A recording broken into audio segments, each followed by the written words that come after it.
Hi, YouTube. Thank you for joining me. How are you doing? If you're new here, I appreciate you.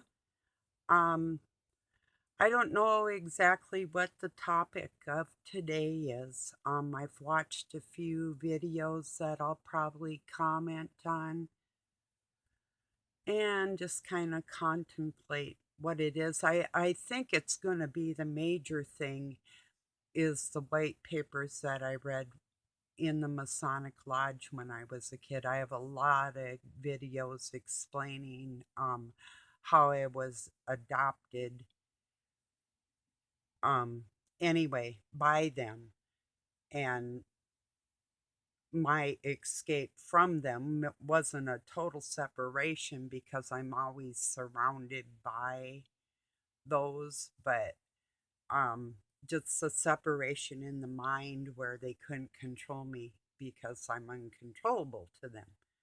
So, I believe my topic will be the Dead Sea Scrolls and other documents, like the Emerald Tablets of Thoth and or Toth, however you Thoth, I believe.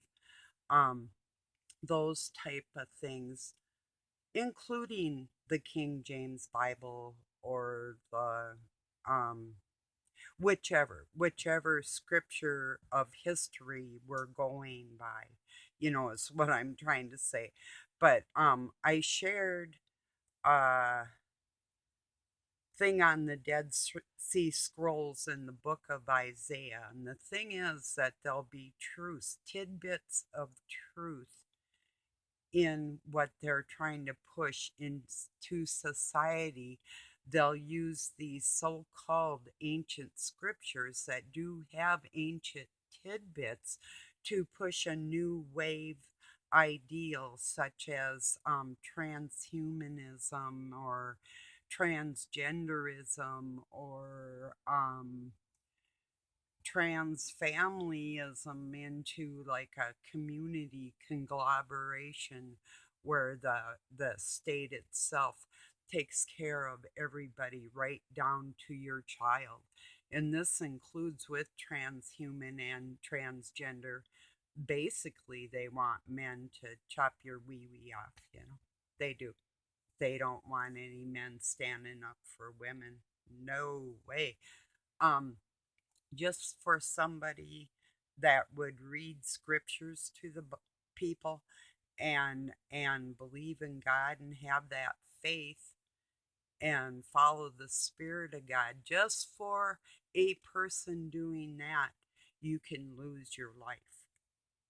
I know somebody today that he came away from an establishment back to his truck where his lug nuts were all sound before he left and then came back, that type of thing.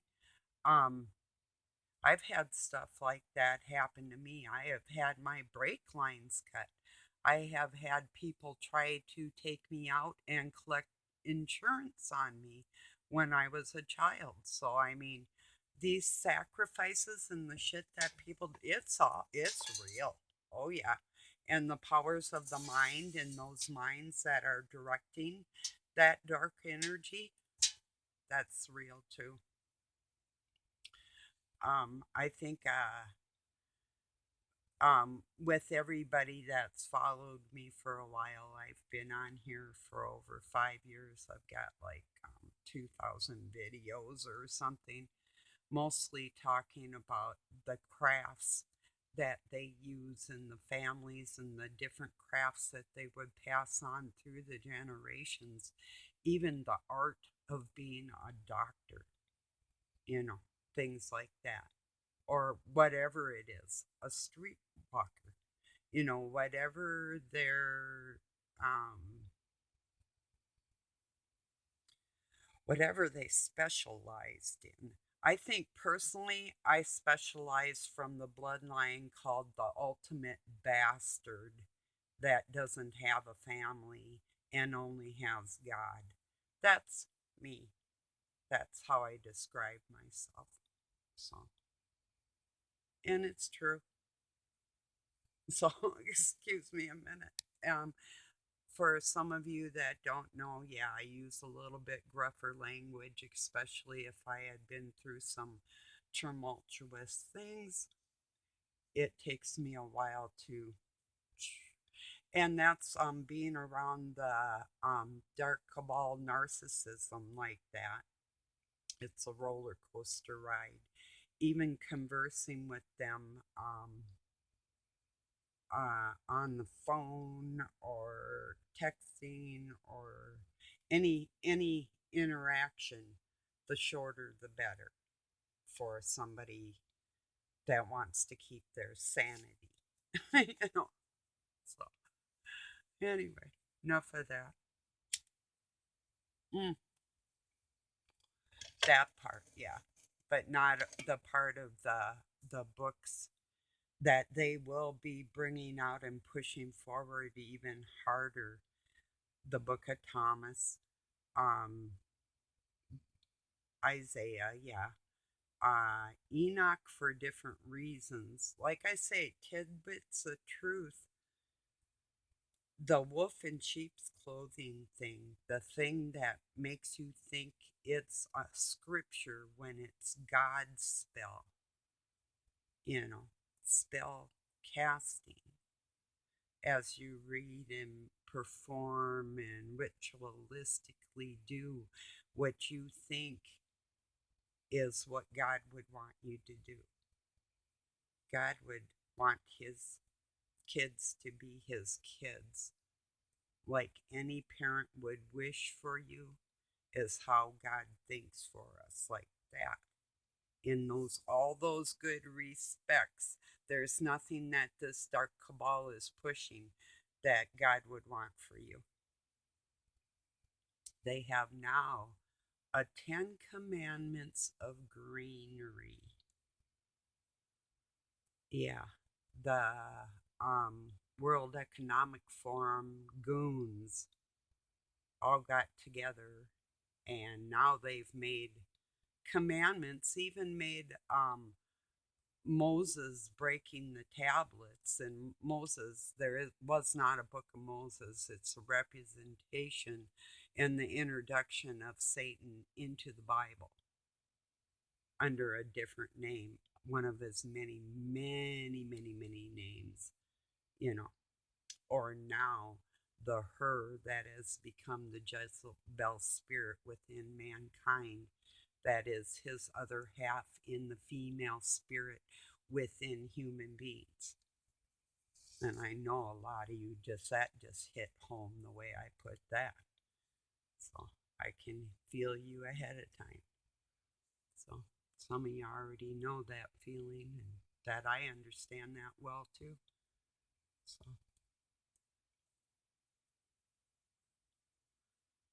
kind of a chilly day out and damp. We have more snow coming in. It's the third night. I got wood in and have a nice fire going. Excuse me. Um, Along with the LP gas. So like in the middle of the night, or if it's really, really cold, then we just have to use both to keep the house warm enough, because um, to have our separate areas. So, and that's the way that is. Anyway, um, maybe on to lighter things. I'm not quite so sure.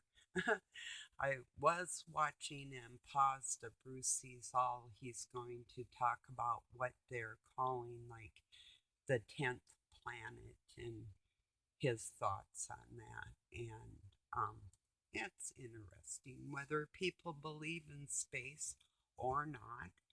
Um, the stars and planets are beautiful, and they're in the firmament, and it's on a star track, and it's not fake. I mean, it's real and tangible, but it's not a living Earth system like Earth is. One of a kind, a one of a kind thing, not described as the lights in the sky. We're not illuminescent here. The earth doesn't illuminate. The water reflects, you know, but the sun and the moon are luminaries, and I believe that the sun is artificial and the moon is the only actual luminary that's natural. That's my thoughts and my instincts and my genetic memories of actually what the moon is maybe not what everybody else's is, because it's been bred out of you and hidden for a reason. So you cannot contact. You're putting your feelings into something that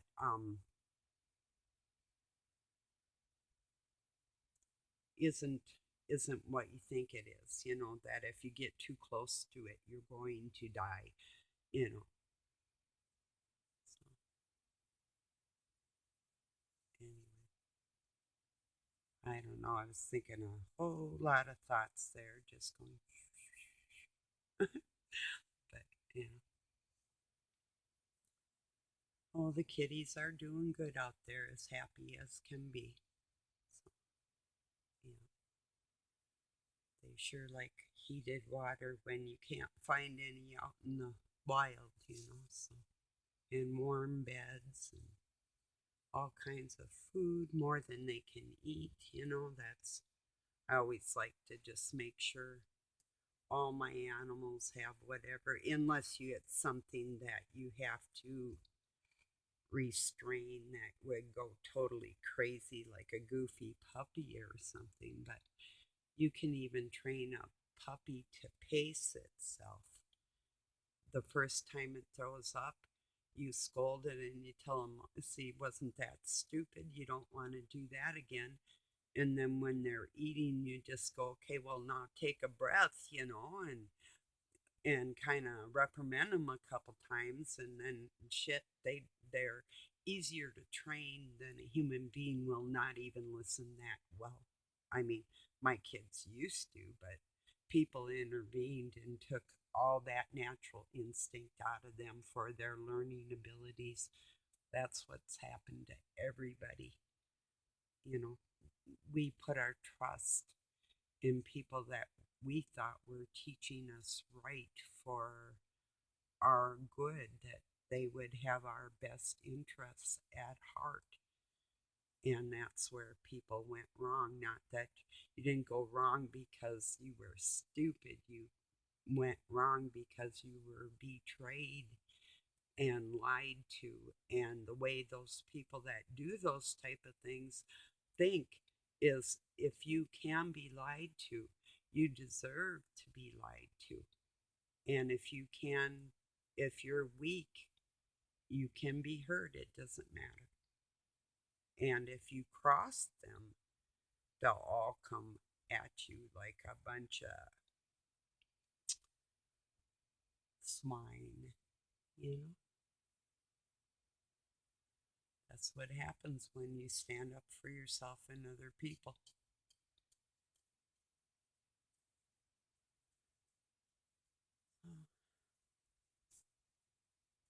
Anyway, listening to people like even that believe that there is a space. I don't believe they have gone to the moon. I just, you know, or any of the bullshit that they claim. And like with the big, or the Hubble or the James Webb telescope with, you know, the um, sun or the moon being relatively closest things in our galaxy, there's no reason why those large telescopes could not go right up to the surface of the moon and show us a pebble on the ground. You know, when I know somebody and I have a telescope and I know that I can see more focused than what NASA is going to show me, you know. Or somebody that has a 14-inch telescope like Bruce Sees All, you know. And his high-tech cameras and all the equipment, and you know so it seemed to me I had been seeing UFOs about 30 years ago and before that, and lately not in movement. It seemed like 2 years ago there were orbs in the sky that I took pictures of, and I took pictures of what appeared to be another solar system. I have a little video over on Facebook, but I haven't really seen any of them orbs like they were gray or steel, or I don't know if they were communication devices, stationary drones somehow, or some kind of energy transmitter, or what they were, or if they're still there. Our skies are not as blue as they used to be because of all the pollution that our state, we used to have a beer called Hams, and it would go from the jingle was from the land of sky blue waters, you know. Well, neither is blue anymore, you know, and it's not people with their cars. It's like where we live, we try, I mean, like a lot of us would be able to go to town like once a month, even, or every other week, or just up to the corner, which is like 4 miles away, but not to have to actually drive every day. There's people like us that do not have to do that. There's people that are more off grid than other people and have planted trees and don't use the amount of petroleum and other things that people do, and have watched their footprint their entire life and actually have exceeded in what they've put back to the planet, and creeps running around in giant vehicles going to party at summits and everything else is going to sit there and tell you and I that we have to cut what we're doing, go away from the nature and the flowers I've planted and all the trees I've planted, and go live in some city like a pod person. No, it's not going to happen. They can live in their own cities. Have at it. Don't infringe on people that built this land all over the world. You know, the people that make the world go around, not the ones that just say they do or tell you how to do it. You know, did you know that there's a cabinet of let me crypto Jewish people exclusively? I have to find out. I missed where they were meeting, where they meet extensionally, but it's United Nations cabinet exclusively for the crypto Jewish people, like I told you, are from every walk of life that decide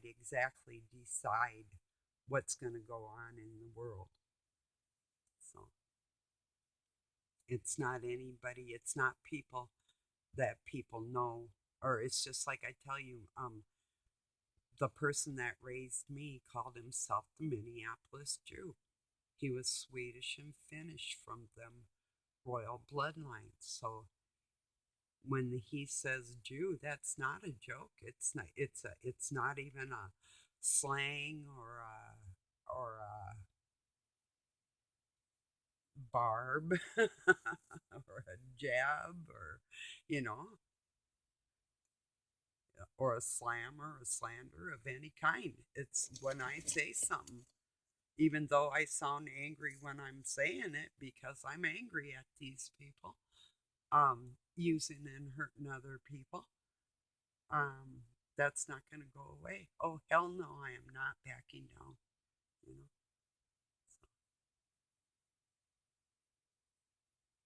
So it's just going to get worse because more people are going to understand that everything I'm talking about in my videos is the truth, and you're going to see it.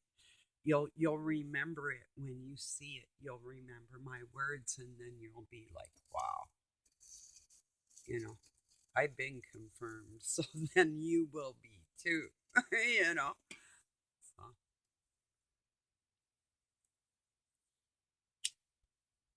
or if you already are, you know.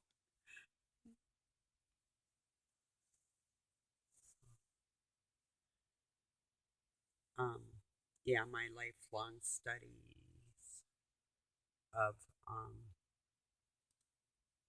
scripture and history from all over the planet, because that's what it entails. It's not one select area or anything from anybody, it's everybody all at once, you know, just scattered to the four winds after the Tower of Babel, you know, everybody went running for the hills, you know.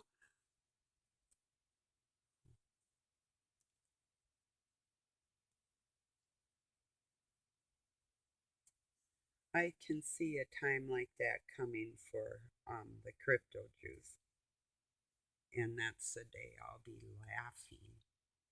Nobody dies. This is an illusion, you know. It's the fact that I'm going to be able to laugh at something that has caused me so much grief, you know. So, and that day will come. I have faith. A cigarette, I bumped it. That's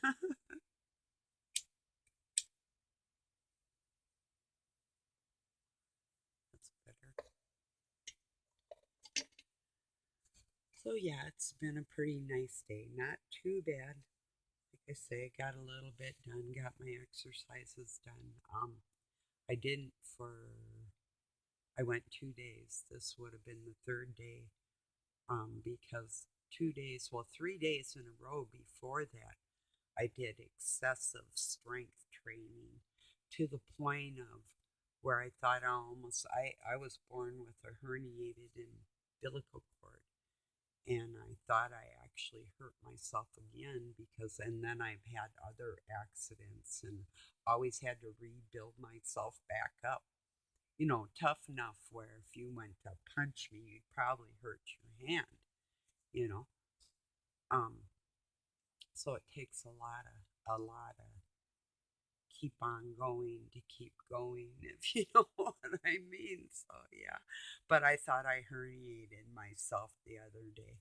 For like 2 days, I could barely even walk, but I kept pushing myself and kept doing more strength training on top of what I already had heard. I thought I'm going for the gold. I'm going for broke. If I break myself, well, then I guess that'll be the last time I do that, you know. But it won't be the last time, and I do feel better. So that's a good thing I did that, you know.